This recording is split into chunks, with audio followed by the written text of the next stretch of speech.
Children, in terms of the free breakfast program in its existence, children were facing malnutrition. We had been studying the impact that young people coming to school on welfare, not being able to study and concentrate very well. And out of that, we worked with a group in San Francisco, and during the hate at Ashbury, the counter-culture revolution, who were delivering food in front of our office. So out of that grew the idea of not a free food program, but programs to feed children. And it was, these people who were very creative, because they were students from Harvard and from UC Berkeley and from UCLA, and very smart and very bright people. So we saw a need and we filled it. It was how all of our programs started. From the inception, we had a 10-point program, that addressed the issues of economic democracy, free health care, universal free health care, education, and our right to exercise the First, Second Amendment of the Constitution. That's from our inception, and most people seem to miss that when they reference our Black Panther Party, that we always had this economic development 10-point program, 10 points of what we want, 10 points of what we believe. So that was there from the beginning, with a primary emphasis on universal health care, jobs, of course food, most notably the Breakfast for Children program. Well, the emphasis was on feeding children, but when the children came to our programs, they were introduced to the fact that the leader, Huey Newton, was then in prison, and he was a political prisoner, not a criminal. So there was always the emphasis on feeding the kids, but certainly there was also our instructions about trying to give these kids another way of looking at the world. According to the state of California, at the height of our movement, we fed some 200,000 children, to the extent that the state was then forced to implement this reformist program of feeding children breakfast. We were then given accommodations by the governor, Jerry Brown, for our work with our breakfast programs. And also we had a school that was rated the #2 school in the state of California, only outrated by Beverly Hills High. We were able to feed 200,000 children with the support of getting donations from the local supermarkets.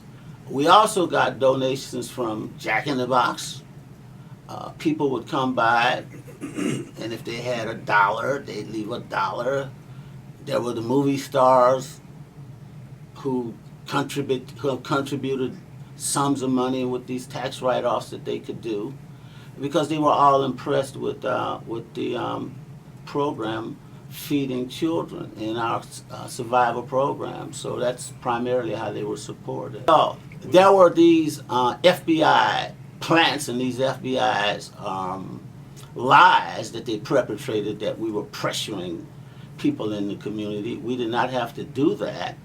We were very well aware of the weapon called boycott, and if a particular business in the community was not serving the community after exploiting it, we used the weapon of boycott, as Martin Luther King and people did in the South, to get us basic rights to even ride on a bus and be treated with some decency. But we never exploited, or we never did anything criminal to gain the support of the business in the communities. Matter of fact, some of the businesses in the community said they were very glad that we were there, because there was a decrease in crime in the community when our presence was there. Well, I think that for every child that lives in the ghetto whose parents cannot subside off of meager welfare check or food stamps, our breakfast program is not only nutritious and a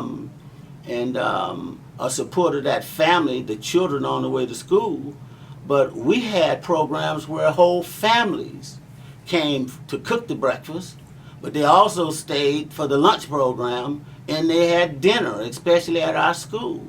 So since America did not have the wherewithal, they seemed to have other priorities. We were feeding entire families through our Breakfast for Children program that became free lunch and dinner, where the entire families were taken care of. The Black Panther Party was involved in gardening through a program called Gardens in the Ghetto. We were working with Hilliard Catalog. Bill Brent, I think was the guy's name, who I think has a project now called Along Now. These were these precursors to what has become this internet community, these very bright people. But we were involved early on in Gardens in the Ghetto. Garden in the Ghetto, from our perspective, from our vantage point, was involved in making certain that people had good, nutritious food.